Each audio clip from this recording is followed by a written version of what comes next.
Cancer Healer Center, a new beginning.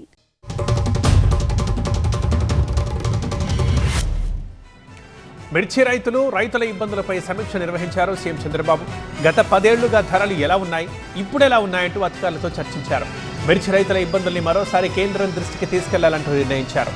మిర్చి ధరలపై ఇప్పటికే 3 సార్లు కేంద్రానికి లేఖలు రాసింది రాష్ట్ర ప్రభుత్వం. కేంద్ర వ్యవసాయ శాఖ మంత్రి శివరాజ్ సింగ్ చౌహాన్తో 2 సార్లు స్వయంగా మాట్లాడారు సీఎం చంద్రబాబు. రేపటి ఢిల్లీ టూర్లో మరోసారి కేంద్ర మంత్రి చౌహాన్తో చర్చించబోతున్నారు AP CM. YS Jagan Guntur మిర్చి యార్డ్ పర్యటనకు బయలుదేరి వెళ్లారు. ఎన్నికల కోడ్ నేపథ్యంలో ఇవాళ జగన్ టూర్ ఉంటుందా లేదా అనే దానిపై ఉత్కంఠ ఉంది. కోడ్ కారణంగా మిర్చి యార్డ్లో రాజకీయ సమావేశాలు, నేతల ఫ్లెక్సీలు, ఫోటోలపై నిషేధం ఉందంటూ మైక్లో అనౌన్స్ చేస్తున్నారు అధికారులు. నిబంధనలు ఉల్లంఘిస్తే చట్టపరమైన కఠిన చర్యలు ఉంటాయని హెచ్చరికలు జారీ చేశారు. అయితే మిర్చి యార్డ్కు జగన్ వచ్చి తీరుతారంటున్నారు వైసీపీ నేతలు. నంద్యాల జిల్లా ఆవుకు మండలం కంబగిరి స్వామి ఆలయ జీర్ణోద్ధరణ పనులు ప్రారంభించారు ఆలయ ధర్మకర్త సూర్యప్రకాష్ రెడ్డి, ఈవో నాగిరెడ్డిలు. అయితే దీనిపై ఆగ్రహం వ్యక్తం చేశారు మంత్రి బీసీ జనార్దన్ రెడ్డి. తన నియోజకవర్గంలో తనకు సమాచారం ఇవ్వకుండా వైసీపీ నేతలతో ఆలయ పునః ప్రతిష్ఠ చేయడమేంటని ప్రశ్నించారు. ఈవో తీరును నిరసిస్తూ ఆయన్ని వెంటనే సస్పెండ్ చేయాలంటూ దేవాదాయ శాఖ ఉన్నతాధికారుల్ని కోరారు మంత్రి. వైసీపీ నేత వంశీ కేసులో పోలీసులు నిందితుల తరపు దాఖలైన పిటిషన్లను కోర్టు ఇవాళ విచారించే అవకాశం ఉంది. వంశీని 10 రోజుల పాటు కస్టడీకి ఇవ్వాలని పోలీసులు పిటిషన్ దాఖలు చేశారు. అటు బెయిల్ మంజూరు చేయాలంటూ నిందితుల తరపు 2 పిటిషన్లు దాఖలయ్యాయి. ఇరు వర్గాల పిటిషన్లను కోర్టు ఇవాళ విచారించి తీర్పు చెప్పే అవకాశం ఉంది. ఇవాళ తెలంగాణ భవన్లో బీఆర్ఎస్ విస్తృత స్థాయి సమావేశం జరగనుంది. మధ్యాహ్నం 1 గంటకు కేసీఆర్ అధ్యక్షతన జరగనున్న సమావేశానికి పార్టీ రాష్ట్ర కార్యవర్గం, జిల్లాల అధ్యక్షులు, ఆ పార్టీ ముఖ్య నాయకులు హాజరు కానున్నారు. బీఆర్ఎస్ పార్టీ ఏర్పాటై 25 ఏళ్లు పూర్తవుతున్న వేళ సిల్వర్ జూబ్లీ వేడుకల నిర్వహణ, పార్టీ సభ్యత్వ నమోదు, బలోపేతము, ఇతర అంశాలపై ఈ సమావేశంలో చర్చించనున్నారు. అలాగే కాంగ్రెస్ ప్రభుత్వ వైఫల్యాలపై ఎలా పోరాటం చేయాలో బీఆర్ఎస్ శ్రేణులకు దిశానిర్దేశం చేయనున్నారు కేసీఆర్. నల్గొండ జిల్లా SC ST special session court సంచలన తీర్పిచ్చింది. ఓ హత్య కేసులో 18 మందికి జీవిత ఖైదు విధిస్తూ కోర్టు తీర్పు చెప్పింది. యాదాద్రి జిల్లా అడ్డగూడూరు మండలం అంజీపేటలో 2017 దసరా రోజున గ్రామంలో గొడవ జరిగింది. గ్రామానికి చెందిన బట్ట లింగయ్య అనే దళితుడు పూజ కోసం జమ్మి చెట్టు వద్దకు రాగా పండుగ రామస్వామి వర్గీయులు కులం పేరుతో దూషించారు. లింగయ్యపై కర్రలు, రాళ్లతో దాడి చేయగా చనిపోయాడు. ఈ కేసులో 18 మందికి జీవిత ఖైదుతో పాటు 6,000 రూపాయల జరిమానా విధిస్తూ జడ్జి రోజా రమణి తీర్పు ఇచ్చారు. భారత కొత్త సీఈసీగా జ్ఞానేష్ కుమార్ బాధ్యతలు స్వీకరించారు. సీఈసీగా జ్ఞానేష్ కుమార్ పదవీ కాలం 2029 జనవరి 26 దాకా ఉంది. అలాగే ఎన్నికల కమిషనర్గా జ్ఞానేష్ కుమార్ స్థానంలో హర్యానా కేడర్ ఐఏఎస్ అధికారి డాక్టర్ వివేక్ జోషి నియమితులయ్యారు. ఎన్నికల సంస్కరణల ఫైల్పై తొలి సంతకం చేశారు సీఈసీ జ్ఞానేష్ కుమార్. శ్రీశైలంలో మహాశివరాత్రి బ్రహ్మోత్సవాలు ప్రారంభమయ్యాయి. ఉదయం 9 గంటలకు యాగశాల ప్రవేశంలో ఉత్సవాలు ప్రారంభం కాగా సాయంత్రం ధ్వజారోహణ కార్యక్రమం జరగనుంది. ఇప్పటికే శ్రీశైలం ఆలయానికి రంగురంగుల విద్యుత్ దీపాలు, పెయింటింగ్లతో అలంకరించారు. లక్షల మంది పాదయాత్ర చేస్తూ నల్లమల కొండలు దాటుకుని శ్రీశైలం ఆలయానికి తరలి వస్తున్నారు భక్తులు.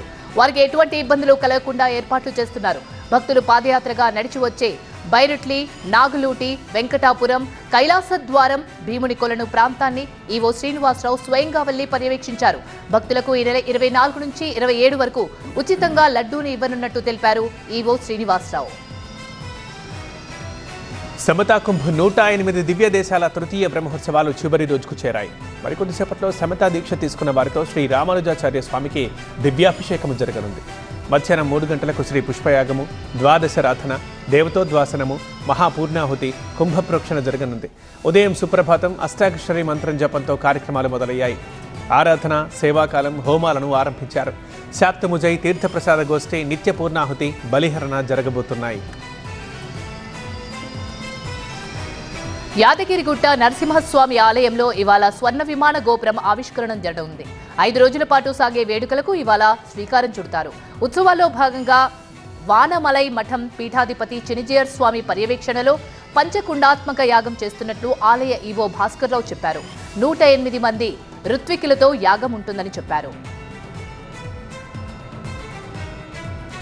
బర్డ్ ఫ్లూ ఎఫెక్ట్ హైదరాబాద్ మహానగరంలోని బిర్యానీ హోటల్స్ పైన పడింది. గత వారం రోజుల నుంచి నగరంలోని అనేక హోటళ్లలో చికెన్ అమ్మకాలు పూర్తిగా పడిపోయాయి. కస్టమర్లు చికెన్ తీసుకోకపోవడంతో హోటల్ యాజమాన్యాలు కొత్త టేస్ట్లతో మటన్ని అందుబాటులోకి తీసుకొస్తున్నాయి. బర్డ్ ఫ్లూ కారణంగా చికెన్ అంటేనే భయపడుతున్నారని, మటన్కే కస్టమర్లు ఇంపార్టెన్స్ ఇస్తున్నారని హైదరాబాద్ హోటల్ యజమానులు చెబుతున్నారు. అల్లూరు జిల్లా చింతపల్లి అటవీ డివిజన్ పరిధిలో రంగురాళ్ల తవ్వకాలు జరుగుతున్నాయి. సిగినాపల్లి క్వారీ వద్ద తవ్వకాలు చేస్తున్న గ్యాంగ్పై అటవీ శాఖ అధికారులు ఆకస్మిక దాడులు చేశారు. 10 మందిని అరెస్ట్ చేసి 2 గ్రాముల విలువైన రంగురాళ్లను స్వాధీనం చేసుకున్నారు. అయితే నిందితులంతా కాకినాడ జిల్లా పత్తిపాడు మండలం ఒమ్మంగికి చెందిన వారిగా గుర్తించారు. ఇందుకు బాధ్యులైన 2 కాంట్రాక్ట్ ఉద్యోగులను విధుల నుంచి తొలగించారు. ఇసుక లారీలతో నిత్యం నరకం అనుభవిస్తున్నారు భూపాలపల్లి జిల్లా వాసులు. ప్రధాన రహదారికి ఇరువైపులా వేలాదిగా ఉన్న ఇసుక లారీలతో ఇబ్బందులు ఎదుర్కొంటున్నామని చెప్పారు. లారీల మధ్య చిక్కుకుంటున్నాయి స్కూల్ బస్సులు, ఆటోలు, అంబులెన్సులు. రైలు బోగిల్ని తలపిస్తున్నాయి వేలాది ఇసుక లారీలు. కాళేశ్వరం, మద్దులపల్లి, పలుగుల, కుంట్లం మధ్య ప్రధాన రహదారిపై ఇసుక లారీలు ఉన్నాయి. రహదారిపై లారీల్ని ఇష్టారాజ్యంగా పార్కింగ్ చేస్తున్నారు. కొందరు డ్రైవర్ల అత్యుత్సాహంతో నిత్యం ట్రాఫిక్ జామ్ అవుతోంది అక్కడ. వరంగల్ నగరాన్ని కమ్మేసింది దట్టమైన పొగమంచు. పొగమంచు పొరల్లో ఖిలా వరంగల్ పర్యాటక ప్రదేశంలోని అందాలను తిలకిస్తున్నారు స్థానికులు. జాతీయ రహదారి మంచు దుప్పటి కప్పుకుంది. దీంతో ఇబ్బందులు పడుతున్నారు వాహనదారులు. హెడ్ లైట్ వేసుకుని నెమ్మదిగా వెళ్తున్నాయి వాహనాలు. అయితే ఓరుగల్లు నగరమంతా కమ్మేసింది పొగమంచు. హైదరాబాద్ విజయవాడ జాతీయ రహదారిపై దట్టంగా కమ్ముకుంది పొగమంచు.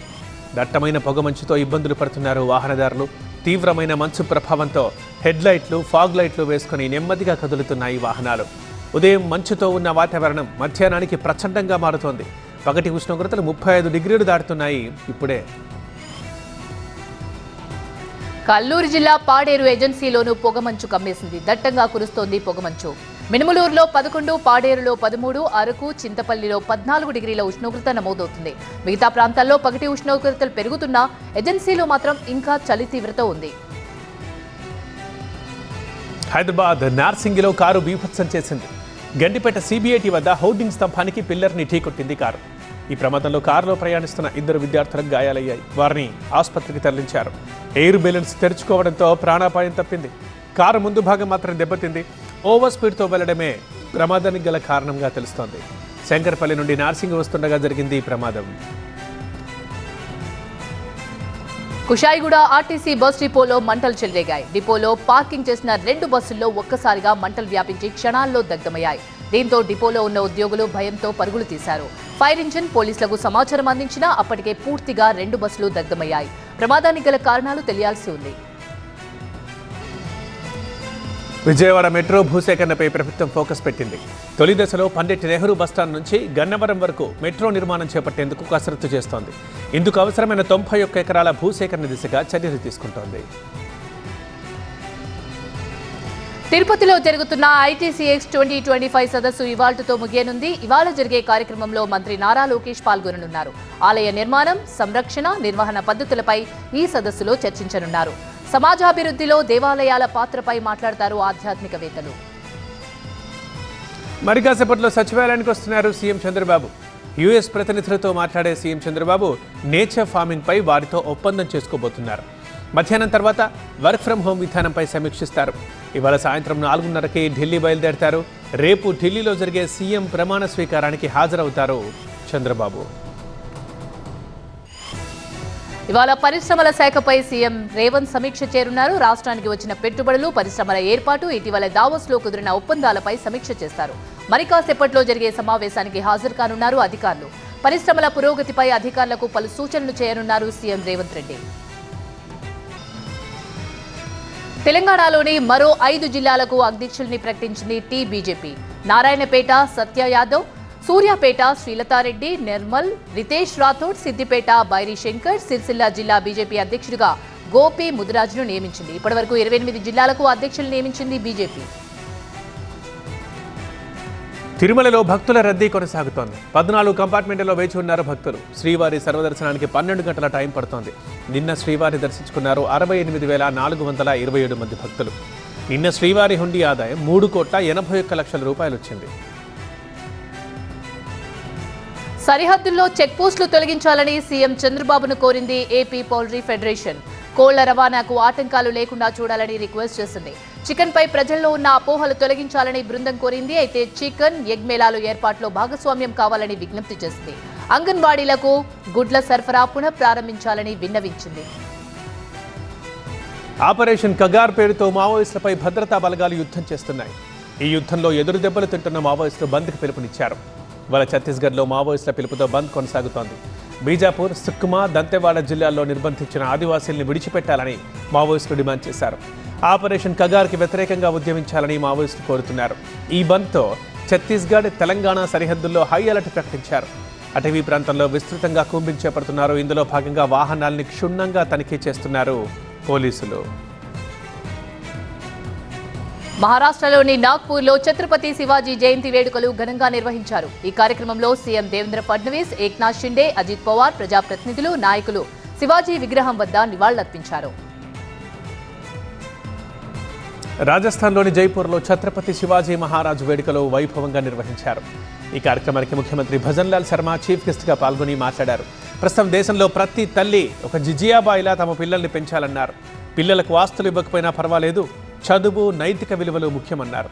ఈ కార్యక్రమంలో పాల్గొన్న ప్రజాప్రతినిధులు, బీజేపీ నాయకులు శివాజీ విగ్రహం దగ్గర నివాళులర్పించారు. ఉత్తరప్రదేశ్లోని ప్రయాగ్రాజ్లో జరుగుతున్న మహాకుంభమేళాకు భక్తుల ప్రవాహం కొనసాగుతుంది. కోట్లాది మంది భక్తులు వచ్చి పుణ్యస్నానాలు ఆచరిస్తూనే ఉన్నారు. రద్దీ మాత్రం ఏమాత్రం తగ్గడం లేదు. ప్రయాగ్రాజ్ ఘాట్లన్నీ భక్తులతో కిటకిటలాడుతున్నాయి. సామాన్యులతో పాటు అనేక మంది ప్రముఖులు కూడా ఈ కుంభమేళాకు హాజరవుతున్నారు. కేంద్ర మంత్రి ప్రహ్లాద్ జోషి దంపతులు మహాకుంభమేళాలో పుణ్యస్నానాలు ఆచరించారు. త్రివేణి సంగమం షాహీ స్నానఘట్టంలో సాంప్రదాయబద్ధంగా స్నానమాచరించారు. గంగాదేవికి పూజలు చేసి హారతులిచ్చారు. పూర్వీకులకు మోక్ష మార్గాన్ని ప్రసాదించాలంటూ గంగాదేవిని ప్రార్థించారు. ఉత్తరప్రదేశ్లో కొనసాగుతున్న మహాకుంభమేళాను మహారాష్ట్ర గవర్నర్ సిపి రాధాకృష్ణన్ సందర్శించారు. త్రివేణి సంగమంలో సిపి రాధాకృష్ణన్ దంపతులు పుణ్యస్నానాలు ఆచరించారు. సాధువుల నడుమ ప్రత్యేక పూజలు చేశారు గవర్నర్. రాకెటరీ సినిమాతో ఆకట్టుకున్న ఆర్ మాధవన్ మరో బయోపిక్లో నటించేందుకు రెడీ అవుతున్నారు. ఆటోమొబైల్, అగ్రికల్చర్, టెక్స్టైల్, ఫోటోగ్రఫీ రంగాలకు సంబంధించి ఎన్నో ఆవిష్కరణలు చేసిన ప్రముఖ సైంటిస్ట్ గోపాలస్వామి దొరైస్వామి నాయుడు జీవితం ఆధారంగా తెరకెక్కుతున్న సినిమాలో లీడ్ రోల్లో నటిస్తున్నారు. ఈ సినిమాకి GDN అన్న టైటిల్ని ఫైనల్ చేసింది చిత్ర యూనిట్. ప్రియమణి, జయరామ్లు కీలక పాత్రలు పోషిస్తున్నారు. కాంతారా సినిమాతో పాన్ ఇండియా సెన్సేషన్గా మారిన రిషబ్ శెట్టి క్రేజీ ప్రాజెక్ట్స్ని లైన్లో పెడుతున్నారు.